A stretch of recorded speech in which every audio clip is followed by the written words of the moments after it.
솔로몬이 여호와의 성전과 왕궁 건축하기를 마치며 자기가 이루기를 원하던 모든 것을 마친 때 여호와께서 전에 기브온에서 나타나심 같이 다시 솔로몬에게 나타나사 여호와께서 그에게 이르시되 내 기도와 내가 내 앞에서 간구한 바를 내가 들었은즉 나는 내가 건축한 이 성전을 거룩하게 구별하여 내 이름을 영원히 그곳에 두며 내 눈길과 내 마음이 항상 거기에 있으리니 네가 만일 내 아버지 다윗이 행함같이 마음을 온전히 하고 바르게 하여 내 앞에서 행하며 내가 내게 명령한 대로 온갖 일에 순종하여 내 법도와 율례를 지키면 내가 내 아버지 다윗에게 말하기를 이스라엘의 왕위에 오를 사람이 내게서 끊어지지 아니하리라 한 대로 내 이스라엘의 왕위를 영원히 견고하게 하려니와 만일 너희나 너희 자손이 아주 돌아서서 나를 따르지 아니하며 내가 너희 앞에 둔 나의 계명과 법도를 지키지 아니하고 가서 다른 신을 섬겨 그것을 경배하면 내가 이스라엘을 내가 그들에게 준 땅에서 끊어버릴 것이요 내 이름을 위하여 내가 거룩하게 구별한 이 성전이라도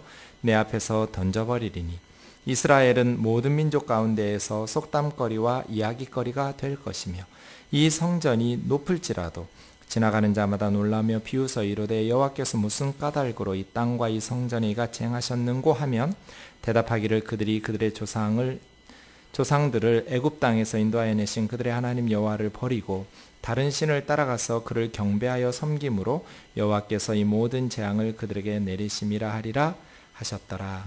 아멘. 열왕기상 네 번째 시간입니다.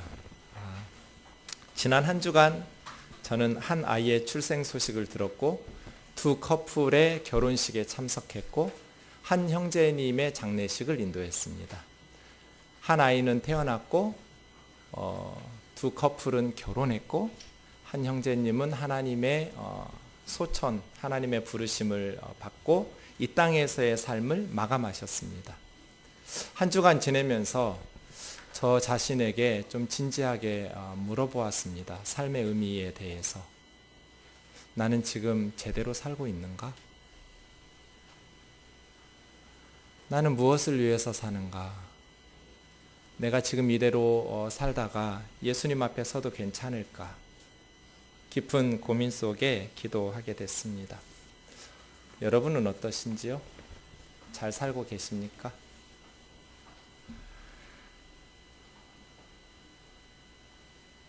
일본의 아주 유명한 지구 물리학자인데요. 다케우치 히토시라는 사람 이런 말을 했습니다. 사람의 일생은 돈과 시간을 쓰는 방법에 의해 결정된다. 이 두 가지를 바르게 사용하지 않고는 결코 인생을 성공할 수 없다. 인생의 성공이 무엇인지 사람마다 해석은 다르겠지만 그 성공을 무엇이라고 하든지 시간과 돈을 바르게 사용하지 않고는 결코 성공할 수 없다는 부분에 대해서는 모두 다 동의할 것 같습니다. 결국 인생을 바르게 살아간다라는 것은 우리에게 하나님께서 주신 시간과 돈을 바르게 사용하면서 사는 것과 연관되어 있습니다.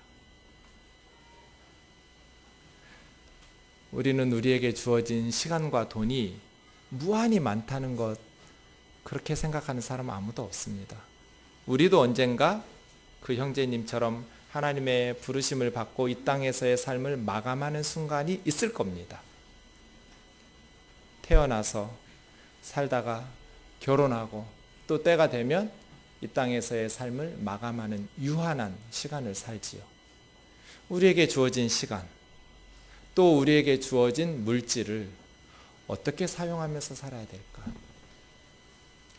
오늘 본문 1, 2절 말씀 같이 좀 읽겠습니다. 시작.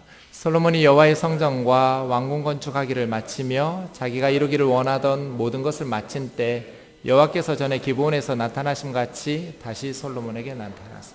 오늘 본문은 하나님께서 솔로몬이 성전과 왕궁 건축을 다 끝냈을 때에 성전 건축하기 전에 기브온 산당에서 1천 번제를 솔로몬이 드렸을 때 꿈에 나타나셔서 말씀하셨던 것처럼 다시 하나님께서 솔로몬에게 나타나셔서 하셨던 말씀입니다. 하나님께서 솔로몬에게 많은 시간과 많은 재물을 주셨습니다. 열왕기상 11장 42절에 보시면 솔로몬이 40년간 왕으로 통치했다고 그랬습니다. 우리나라는 대통령이 5년 단임제인데요. 현재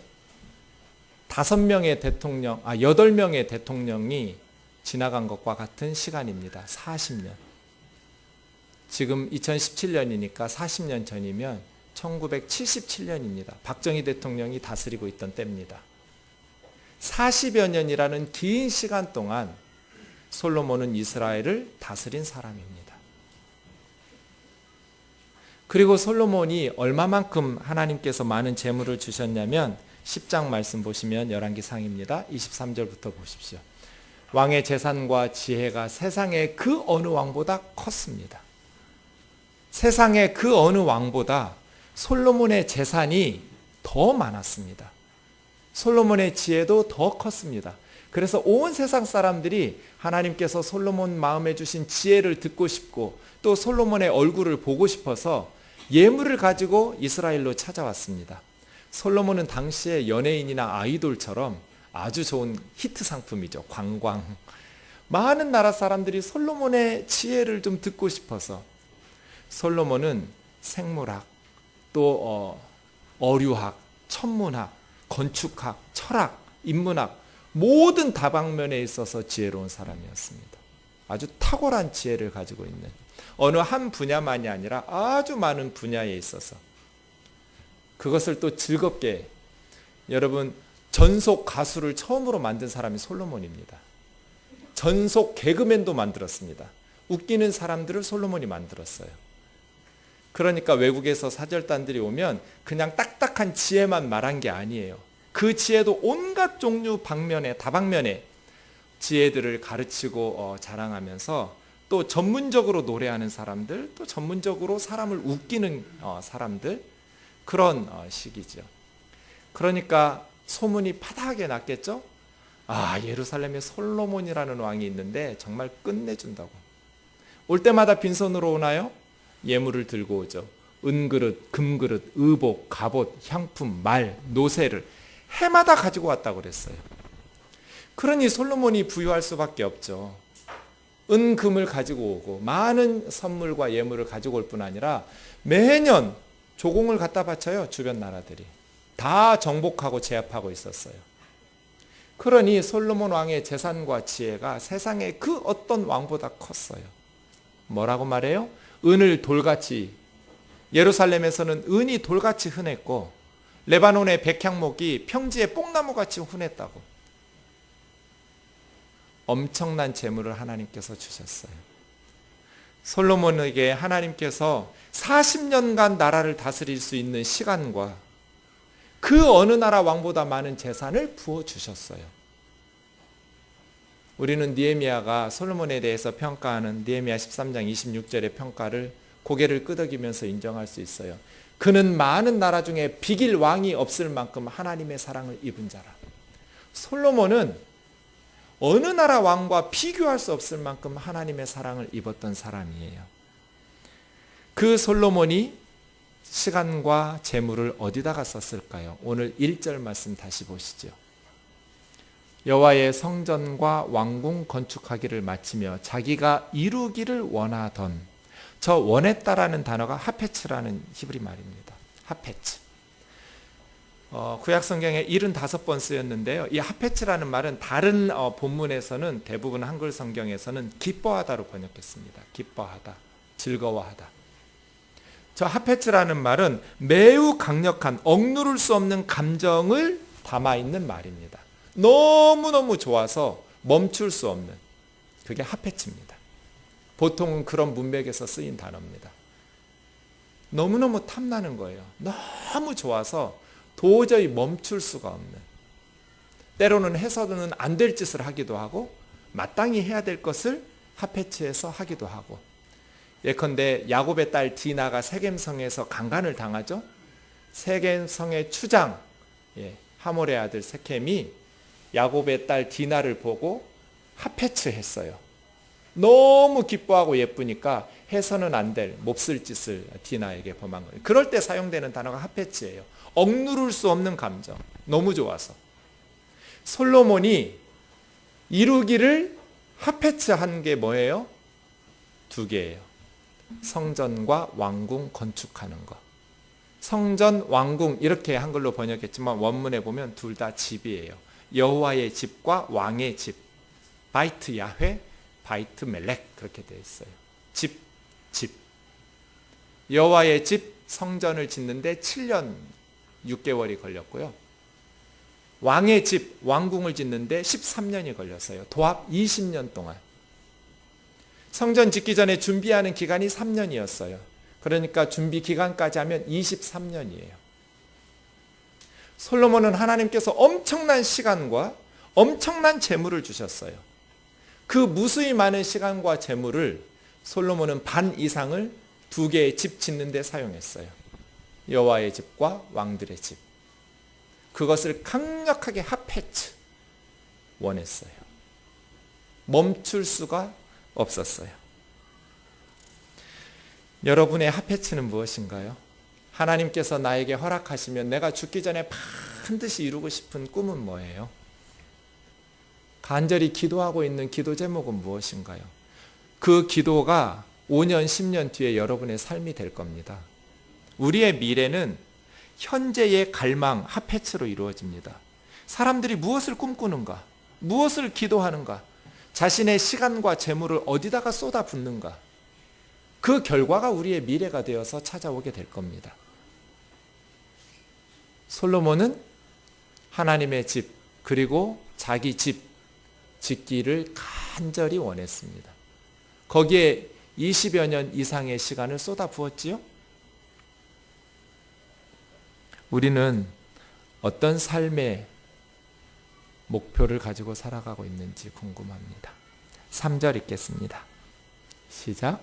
여호와께서 그에게 이르시되 내 기도와 내가 내 앞에서 간구한 바를 내가 들었은즉 나는 내가 건축한 이 성전을 거룩하게 구별하여 내 이름을 영원히 그곳에 두며 내 눈길과 내 마음이 항상 거기에 있으리니. 솔로몬이 성전을 건축하고 기도한 것이 7장입니다. 8장. 그렇게 하나님 앞에 솔로몬이 길게 기도했습니다. 8장을 읽어보시고 지난 한 주간 우리가 말씀 묵상한 바와 같습니다. 내가 너의 기도를 들었다. 그래서 기도가 중요합니다. 하나님께서 우리의 기도를 들으시니까. 내가 너의 기도를 들었다. 하나님께서 우리의 기도를 금대접에 담아서 올라가십니다. 그냥 싸구려 플라스틱 그릇에 담아가지 않으세요? 금대접에 담아가세요. 너무너무 우리의 기도를 소중하게 담아가세요. 이것이 요한계시록에서 요한이 밤모섬에서 보았던 환상이 그렇습니다. 하나님께서는 저와 여러분이 기도할 때 그 기도를 흘려듣지 않으십니다. 소중하게 들으십니다. 솔로몬이 기도했을 때 하나님께서 들었다고 말씀하십니다. 솔로몬아, 내가 너의 기도와 간구를 들었다. 그래서 우리의 기도가 중요한 것이죠. 그런데 그 다음이요. 나는 네가 건축한 이 성전을 거룩하게 구별하여 내 이름을 영원히 그곳에 두며 내 눈길과 내 마음이 항상 이곳에 머물러 있을 거다. 네. 솔로몬이 하나님을 위해서 지었던 성전을 인정해 주신 것이죠. 하나님께서 내가 이 성전을 거룩하게 구별하여 항상 내 눈길과 마음을 이곳에 둘 거야. 이것은 솔로몬에게 갑자기 하신 말씀이 아닙니다. 우리가 지난주에 찾아봤지만 신명기 12장에서 모세를 통해서 하나님께서 이미 말씀하신 바입니다. 모세가 뭐라고 유언하고 죽습니까? 너희가 가나안 땅에 들어가면 그 가나안 족속들의 산당들, 예배 처소들, 우상 숭배하는 그 모든 것을 헐어야 된다. 모든 신들을 다 쪼개고 부수고 가나안 땅의 우상들을 다 제거해야 된다. 너희는 그들처럼 나를 섬겨서는 안 된다. 그 다음 넘겨보시면 한 곳을 지정해 줄 거야. 12지파 중에 내가 지정하는 한 성소로 가서 거기서 번제 드리고 거제 드리고 11조 드리고 하나님 앞에 양과 소 예물을 드리면서 그곳에서 섬기라고.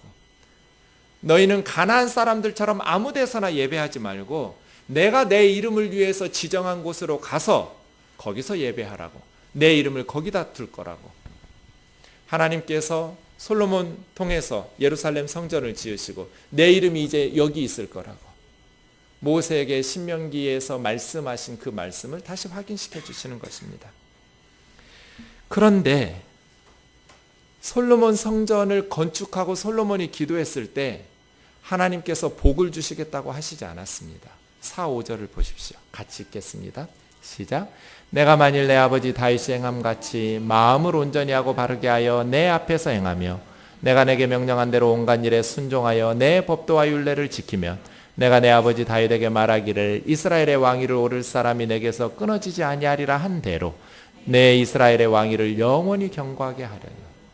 네가 이렇게 심혈을 기울여서 엄청난 시간과 엄청난 재물을 들여서 나를 위한 집을 지었으니 내가 내 이름을 두려고 선택한 이곳에 영원히 내 마음과 눈길을 줄 거야. 그런데 이 건물이 너희에게 복이 되려면 네가 너희 아버지 다윗처럼 마음을 바르게 하고 행실을 내 앞에서 정직하게 해서 내가 너희에게 준 율례와 계명을 지켜야 돼. 그러면 내가 너희 아버지 다윗에게 약속한 것처럼 왕 위에 이스라엘의 왕위에 오를 사람이 끊어지지 않을 거야. 나라 망하지 않는다는 뜻이죠. 왕이 멈춰지지 않고 이스라엘이 영원히 견고하게 될 것이다. 왕상 2장 4절에서 다윗에게 약속하신 지난주 우리가 살펴보았던 그 하나님의 약속을 다시 솔로몬에게 하는 것이죠. 너희 아버지 다윗 때 성전도 없었지만 너희 아버지 다윗 때 내가 함께해서 형통했던 것처럼, 그리고 내가 너희 아버지 다윗에게 약속한 것처럼 솔로몬아, 마음을 바르게 하고 너희 아버지 다윗처럼 행실을 내 앞에서 코람데오 하나님 앞에서 정직하게 말씀에 순종하면서 살면 이스라엘의 왕위를 이을 자들이 영원히 끊어지지 않고 이 나라가 견고하게 세워질 것이다. 그래서예요. 이 화려한 심혈을 기울여서 지은 성전이 나라를 지켜주는 것이 아니라 너희 아버지 다윗처럼 너희가 말씀에 순종하면서 바르게 살 때 내가 영원히 너희 나라에 복을 주고 견고하게 이 나라가 유지될 수 있도록 약속하신 것이죠. 엄청난 시간과 돈을 들여서 지은 건물이 나라를 지켜주는 것이 아니라 그 건물을 중심으로 모든 이스라엘 백성들이 하나님의 말씀을 배우고 예배하면서 하나님의 말씀에 순종하면서 살아갈 때 하나님께서 그 나라를 지켜주시고 복을 주시겠다고 약속하시는 것입니다. 우리가 이 말씀을 기억해야 됩니다. 우리가 세상에서 가장 좋은 선물을 하나님 앞에 드리고 우리의 삶에 있어서 가장 값진 것을 하나님 앞에 드려도 하나님께서는 그 선물로 말미암아 우리에게 복을 주시는 게 아닙니다. 진정으로 하나님의 복을 받아 누리려면 하나님의 말씀에 순종하면서 살라는 거예요. 일회적으로 드린 예물이 일상의 순종의 삶을 대체할 수 없는 거예요. 세상에서 가장 좋은 선물, 전무후무한 재물을 가지고 지혜를 가지고 하나님을 위해서 온갖 정성을 다해서 지어드린 예루살렘 성전을 하나님이 받으시면서 이렇게 말씀하세요. 이 성전이 너희를 지켜주지 않을 거다. 건물이 중요한 것이 아니라 말씀에 순종하며 살 때 복이 될 것이라고 말씀하시는 것이지. 만약에 그렇게 순종하면서 살지 않으면 어떻게 될까요? 하나님께서는 6절에서 9절까지 경고도 하셨어요. 우리 좀 같이 읽겠습니다. 시작. 만일 너희나 너희 자손이 아주 돌아서서 나를 따르지 아니하며 내가 너희 앞에 둔 나의 계명과 법도를 지키지 아니하고 가서 다른 신을 섬겨 그것을 경배하면 내가 이스라엘을 내가 그들에게 준 땅에서 끊어버릴 것이요 내 이름을 위하여 내가 거룩하게 구별한 이 성전이라도 내 앞에서 던져버리리니 이스라엘은 모든 민족 가운데에서 속담거리와 이야기거리가 될 것이며 이 성전이 높을지라도 지나가는 자마다 놀라며 비웃어 이르되 여호와께서 무슨 까닭으로 이 땅과 이 성전에 이같이 행하셨는고 하면 대답하기를 그들이 그들의 조상들을 애굽 땅에서 인도하여 내신 그들의 하나님 여호와를 버리고 다른 신을 따라가서 그를 경배하여 섬김으로 여호와께서 이 모든 재앙을 그들에게 내리심이라 하리라 하셨더라. 성전 건축하고 왕궁 건축 끝나고 하나님께서 솔로몬에게 주신 경고예요. 이 성전이 아무리 높을지라도 만일 너희가 내가 너희에게 준 율례와 계명을 지키지 않으면 나를 버리고 우상을 숭배하고 세상 사람들처럼 살아가면 나는 이스라엘을 버릴 것이다. 그리고 이 성전을 버릴 것이다. 나라 망한다는 뜻이에요. 솔로몬이 누굽니까? 전무후무한 지혜를 가진 사람이에요.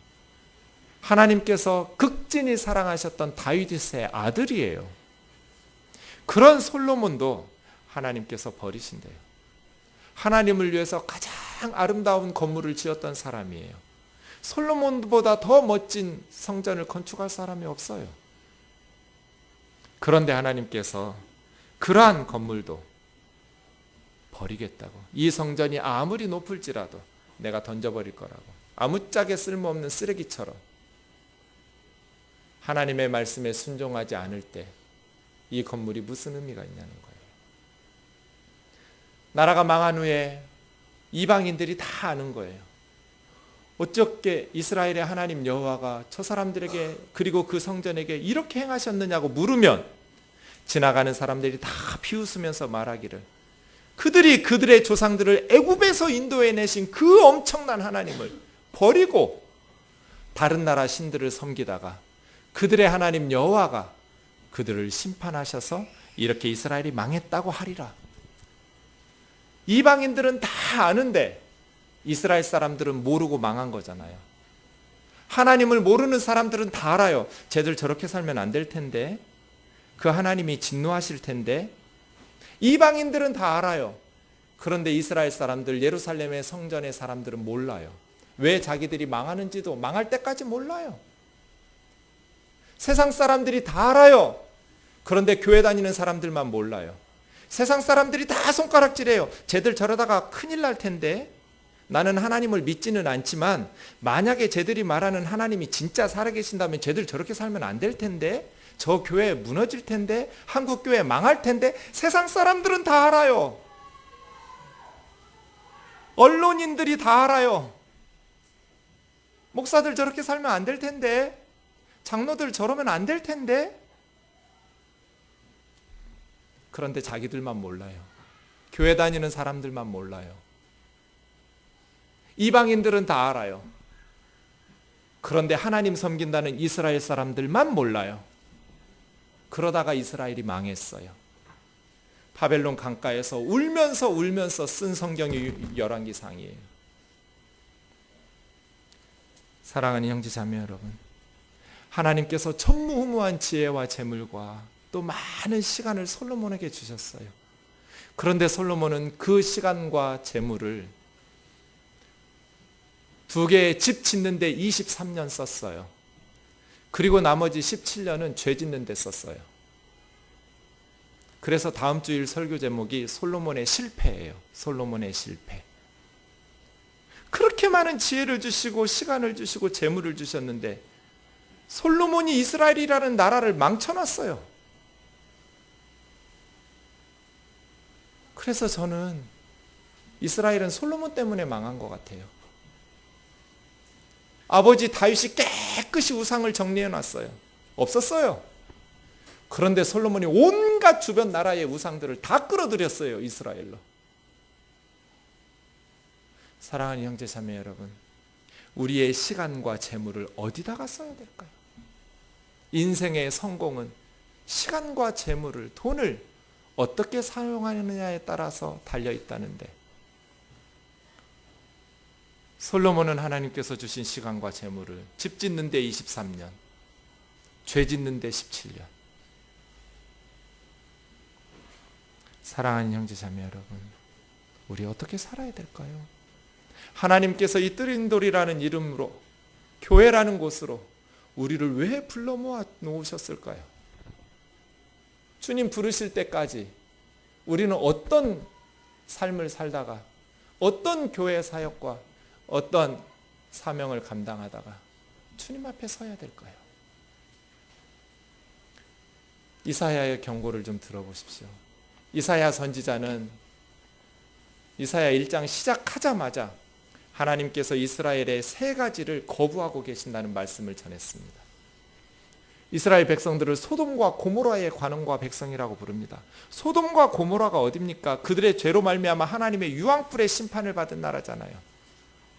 지금 예루살렘이 소돔하고 고모라 같다는 거예요. 왜요? 주의 말씀을 들으라. 여호와께서 말씀하시되 너희의 무수한 재물이 나에게 무엇이 유익하뇨? 나는 순양의 번제와 살찐 짐승의 기름에 배불렀고 숫송아지나 어린 양이나 순염소의 피를 기뻐하지 아니하노라. 많은 헌금, 각종 헌금을 하나님께서 지금 거부하고 계셔요. 하나님이 기뻐하지 않으면 그 헌금이 무슨 의미가 있어요? 무수히 많이 드렸어요.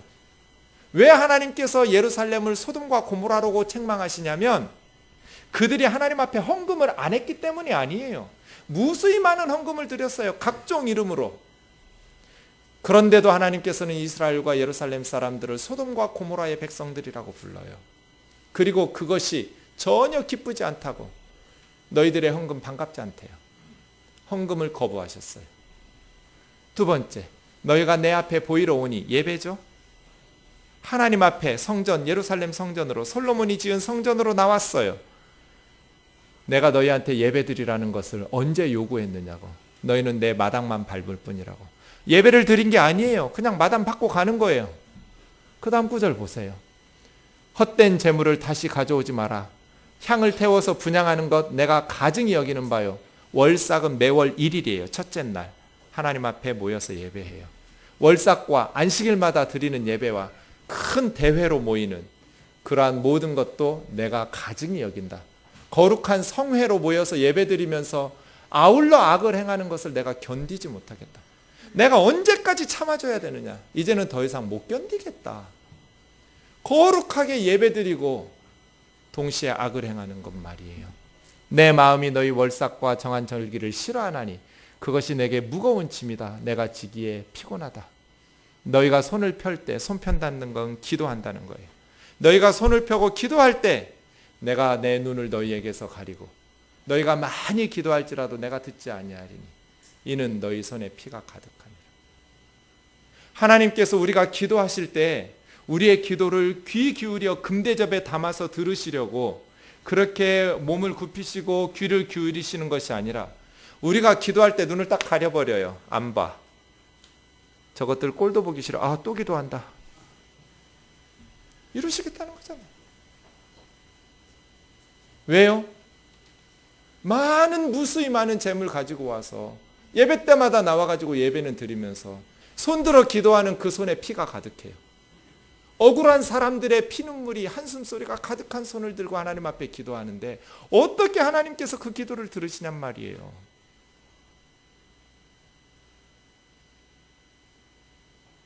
어떻게 해야 될까요? 그 다음이요. 스스로 씻으며 스스로 깨끗하게 하여 내 눈앞에서 너희 악한 행실을 버리고 행악을 그쳐라. 악행을 그쳐라. 그리고 선행을 배워라. 정의를 구해라. 찾아다니면서 정의를 구하고 학대받는 사람을 도와주고 고아를 위해서 갚아주며 신원은 보복한다는 거예요. 고아를 위해서 또 과부를 위해서 억울한 일 당한 사람들을 도우라는 거예요. 그러면 내가 너희의 기도를 들을 것이고 너희의 예배를 받을 것이고 너희의 재물을 기뻐할 거라는 거죠. 사랑하는 형제 자매 여러분, 하나님께서 우리의 예배와 우리의 기도, 우리의 헌금을 기뻐 받으실까요? 아니면 눈을 가리고 귀를 막으시고 진짜 너무나 가증하다고 너무너무 괴롭다고 쟤들 기도하고 예배할 때 이렇게 하나님 곤비하게 만드는 것일까요? 우리의 시간은 무한하지 않습니다.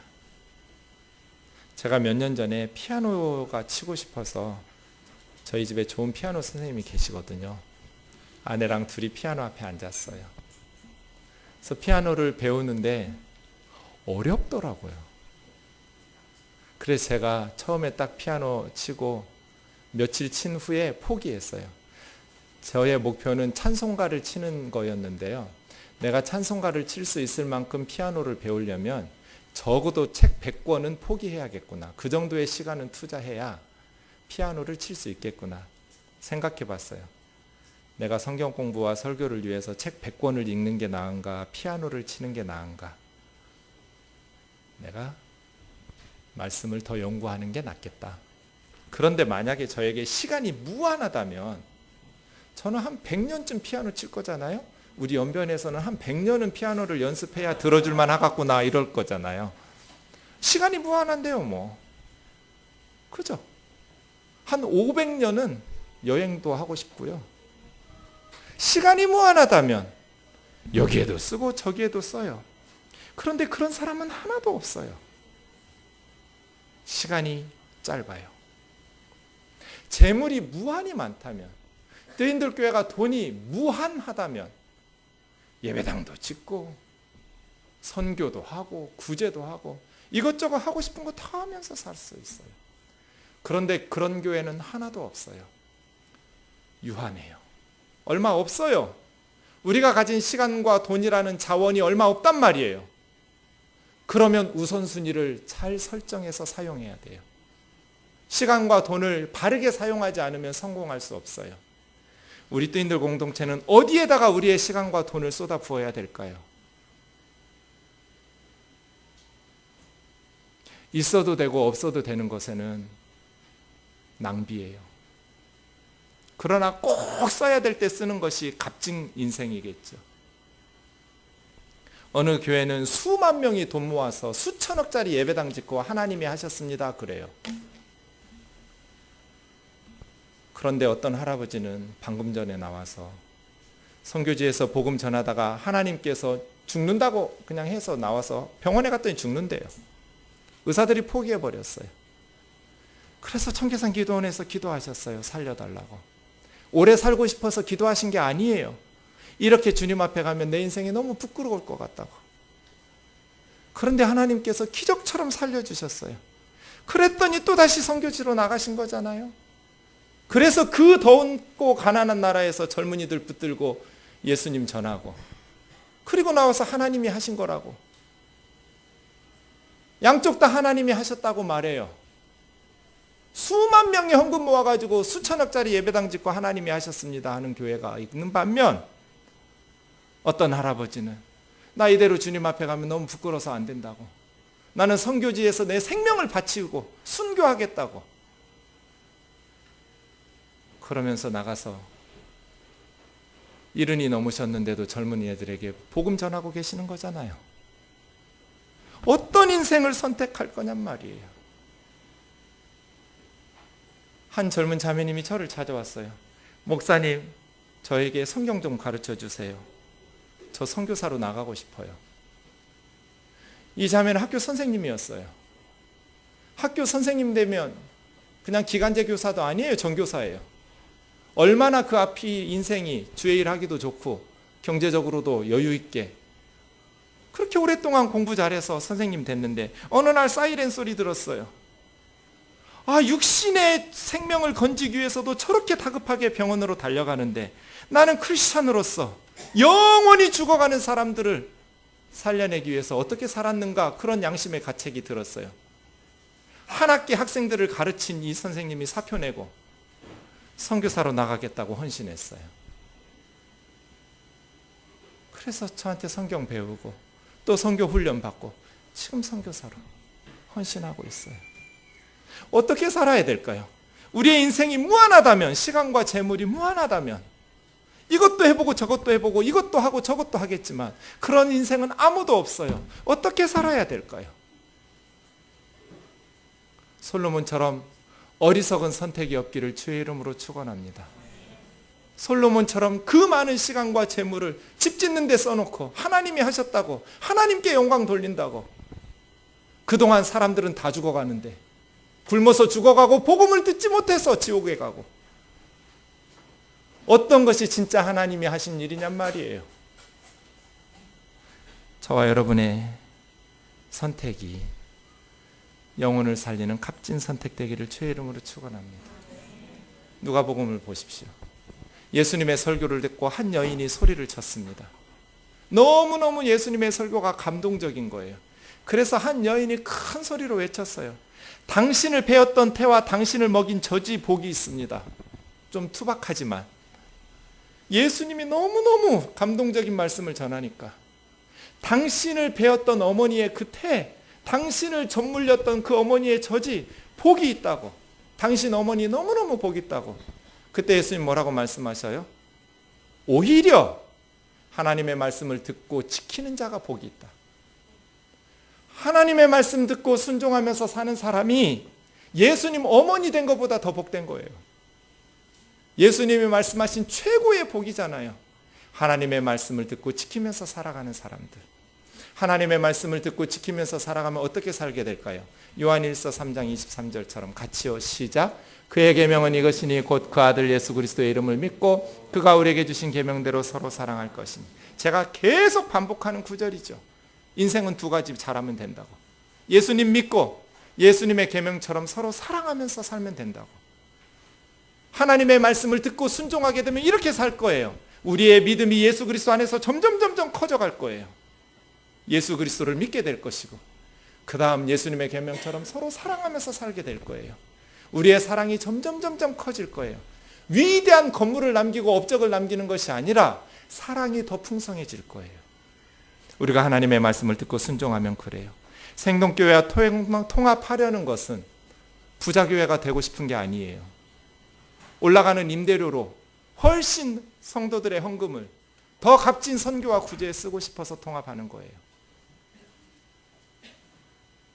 건물주에게 임대료 내는 것보다 은행에다가 이자 내는 게 훨씬 적으니까 더 넓은 공간을 사용하면서 올라가는 임대료 걱정하지 않아도 되니까 큰 건물이 탐이 나거나 부자교회 되고 싶은 마음이 없어요. 성도들의 헌금을 더 사람들을 살리는 일에 선교하고 구제하는 일에 쓰고 싶은 거예요. 건물 유지 비용이 우리 임대료보다 더 컸다면 우리는 통합을 시작도 하지 않았을 거예요. 우리 자신을 위해서 사용하는 돈은 줄여야 돼요. 우리 스스로를 위해서 사용하는 돈을 아껴서 죽어가는 사람들에게 복음 전하고 굶어 죽는 아이들에게 먹을 것 넣어줘서 영육의 생명들을 살리는 교회. 건물 하나 덩그러니 지어놓고 하나님의 영광이라고 그 안에서 화려한 건물 속에서 죄송합니다. 헛소리 하지 말고 정신 바짝 차리고 하나님의 말씀 제대로 배우고 하나님의 말씀 제대로 순종해 가면서 죽어가는 영혼 살려내다가 주님 앞에 섰을 때 잘했다 착하고 충성된 종이라고 칭찬받을 수 있는 저와 여러분 되기를 주의 이름으로 축원합니다.